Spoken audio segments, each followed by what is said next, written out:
इरमदम इपाउ YouTube channel मिजेंग ताबीरबा पुमनौ पुतारामना ओक्चरी ngasi phongkhiba tongan tongan ba paukche singdagi maru oiba pauk khara pathokchari ahanbada maru oiba pau kuki gi CSO mahiroi leader singda NIN na ire hairi NIN lanjadaba singda FIR lokhatanaba kuki gi loop ahumna khangan khre MLA singna speaker bu leader ohelaga athubada lengak semnanaba governor de claim tawrgani haina kairau kendra gi MLA loremba rameswar maitena phongdokhre manipur da dengi na nakhiba mi gi apunma masing lising mari ga chani ga marfu tare jaukhre amadi Bangladesh ta mikhal gi campaign haugalakpada irang thokre hairi haujik pau sandongna pijari kuki gi CSO mahiroi leader singda NIN na ire NIN lanjadaba singda FIR lokhatanaba kuki gi loop ahumna khangan khre Maitaiga kuki ga hana sunabagi tamthiraba thodok kya thokhraba tungda lokhalakhiba FIR lising tarulom adugi matung ina tampak lamda leiriba miyoi kya marom mathang mathang NIN faga tungda haujik amuk kuki CSO leader sing mahiroi luchingba singda naiba horakle hairi Kuki Students Organization Churchanpur Jammu Students Federation Headquarters amadi Mar Students Association Twitter 5 Joint Headquarter na punna thador pacherol amana hai Mara leijadaba CSO luchingba sing amasung mahiroi lupsinggi luchingba kayada NIN FIR lokhaligli achumba thawong natte khulai paijadaba michamda NIN case file tarukli basina National Security da khudong thiba tholakpa yai Tampaki district singda anti-national oiba thabak thawong sing chathabak loinana September 13 da khulai paiba singna nambolda ambush tawduna Assam Rifles personnel nani hatki adubu michang mikhai naiba mawngda NIN amara leijadaba kuki CSO luchingba sing amasung mahiroi lup kya gi luchingba singda FIR lo file tarukli basi maram chaba watli Tampaki mafam singda counter insurgency operation chathabagi mahutta Indian Army na Churchanpur district ki henglep sub division gi manung chanba Khanpi village da Jammu and Kashmir ga manaba mawngda operation chathaduna maralejitaba micham sing hatki mahiroi amasung micham oina Indian constitution gi kanglon punamang ningthena ngakli basingi mathakta ka henba thong chathabigi no haina sucherol asina phongdorakli Amaromda kuki micham miyam gi matakta military operation chathaba khudakta lepiu haina kuki Human Rights Council KHRC na taksilakle Churchanpur gi Khanpi village da mara leijadaba miyoi mari Indian Army na hatkibagi thong adubu yaningdaba phongdokla duna KHRC gi cherol amana hai India government na kuki miyam gi hak khonggaw na bagaloina na mara leijadaba singnam thanaba hotnabagi mek senglaba khudam ni haina lobu yai UKN na kuki miyam gi apambagi matung ina Indian constitution gi makhada autonomy tanbata thoidokna kaiba leite India government na UKN bu terrorist organization ni haina lauthokkhibadu kuki miyam gi maram chaba diman namthana bhona bagi mayek senglaba khudam ni Malengi miyam amadi human rights body singna UKN gi iho asi maram chaba amasung lona yaba mongda kuki miyam gi right tan bani haina sakhang biba matam oire haina sucherol asina phongdoragli Kuki Liberation Army led Kholun KLAL naso Indian government ki Ministry of Defense na UKNA bo terrorist oina ohanna ba hona ba kona kibagi thawong adubu yaning da ba phongdoragli Loop asina thador pacherol amana hairi UKNA na Manipur da maram chaba mong da separate administration demand tawduna lakhibani ipa ipu gi lamda separate administration tanbagi wafam asi Indian constitution na yaba mawong ni kuki furup ki apamba matung ina thabak tawriba loop amada yumpham yawdaba maran season ba thawong ni hairi MLA singna speaker bu leader ohelaga thubadaleng aksem nanaba governor de claim tawrgani L Rameswar Suspended animation revoked tawduna lengak semnaba invite tawbirakadra haibu hangsu hangnari National Democratic Alliance NDA ge MLA singna Manipur Legislative Assembly ge speaker oiriba TI Saitya Brata bu legislature party ge leader oina khallaba tungda lenga amasem nanaba thorang tawri haina BJP ge MLA Lorembam Rameswar na paumi kharga unabada phongdorakre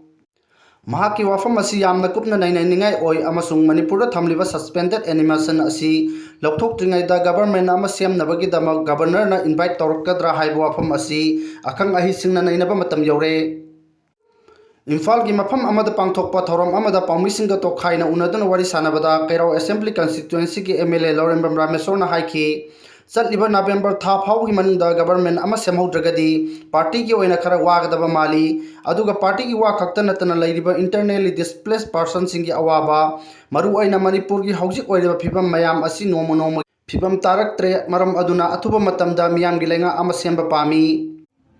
lengak sima pusu leite ayamba mayang na palabani na mapudong na tawdre lengak na sel leina karimata tawde aduna thangai sengna mapu amadi leheningi thangai sengna lenga asi semalore harai gana anobal election ama toba chungani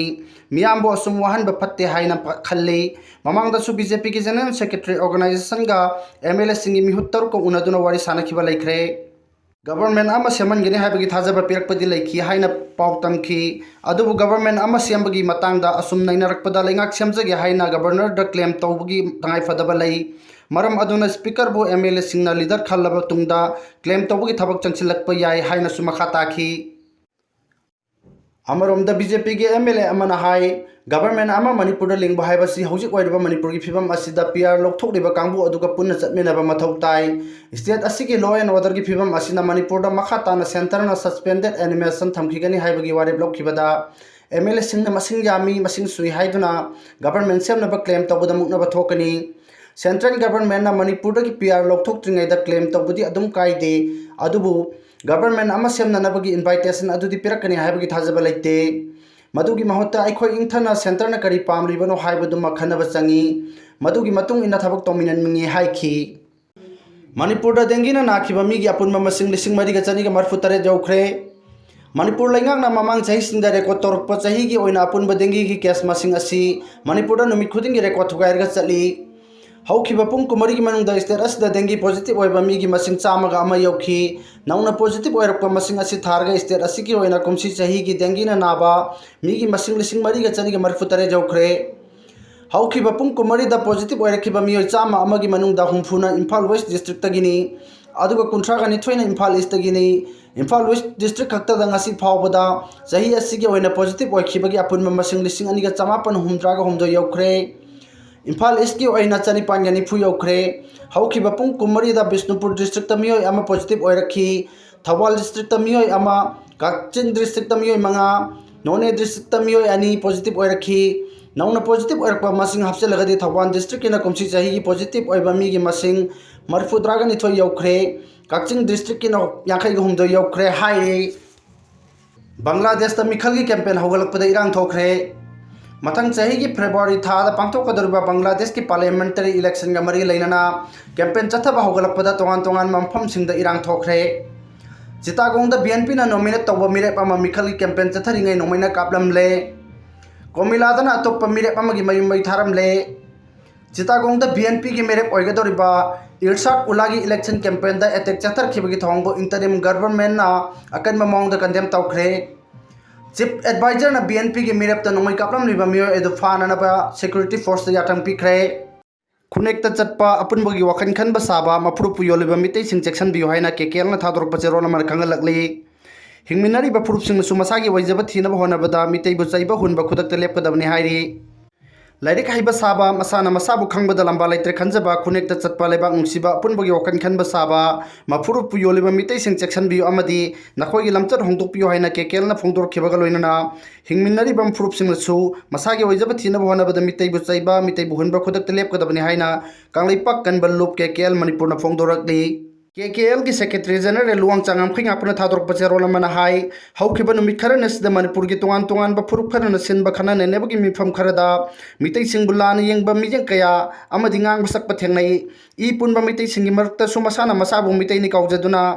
masagi oijaba thiba wangang wafam kaya phongdok pasu thengnai masi aikhoi pumbagi oina laibak thibani manipur asi chau chau da masagi hongna lonchat lichat kaya chamjaduna hingjarakhiba amadi hingliba laibangni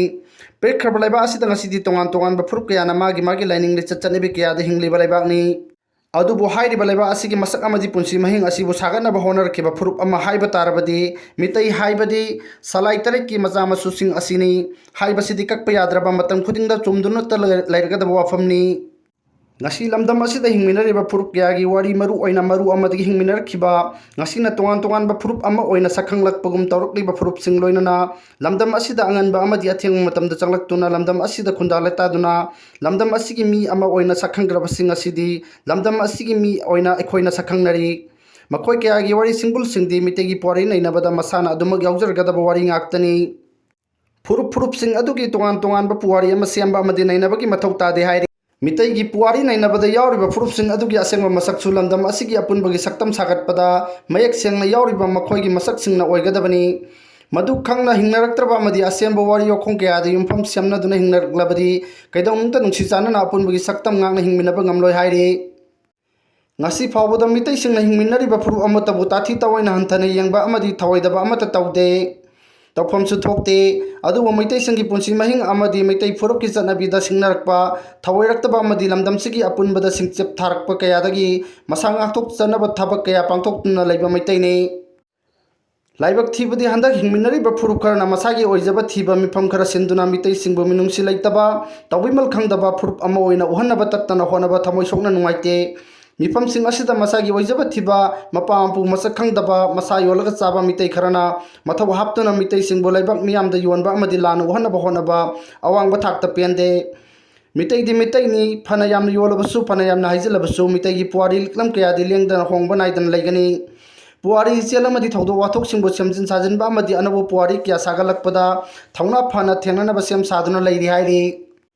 मीगी मफम मुंदुना फमनब होनदुना इरांग सागनब कैदोंग होनरोइदबनी चानदब पुवारी क्या सेंगबतुना मितैगी पुवारी बु मरिंग मरांग हन्नब कैदोंग होनरोइदबनी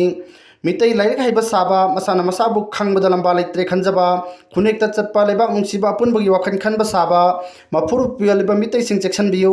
अमदि मखोइगी लमचत होंदोकपियु नखोइगी लमचत सिंग होंदोकत्रबदी मपोक खुदिंदा मितै सिंगना नखोइबु ngakpiroi hairi अमरोमदा फुरुम मसेन मरक्ता अमना अमदा नुंसिनदना बहु कामसनबा खुदक्ता लेपकदबनी KKL ना मतम खुदिमक्ता फुरुम मसेन नुंसि चानना हिंगमिनदुना अपुनबा मणिपुर अमा सेमगनबा same सादुना लै अतोप फुरुप अमतबु यंगथिबा लैते social media दा केकेएलबु लान उहनब होनब खुदक्ता लेपकदबनी लोइनना यूएमपीसी ना तोंगान तोंगानबा मिफमदा केकेएलबु पंदुना चैबा खुदक्ता लेपु मसिना मखा ताना पामदबा थौदोक थोरक्लबदी यूएमपीसी ना मै चुबुने हाइना लौगुने हाइना चेरोलसिना मखा तारकली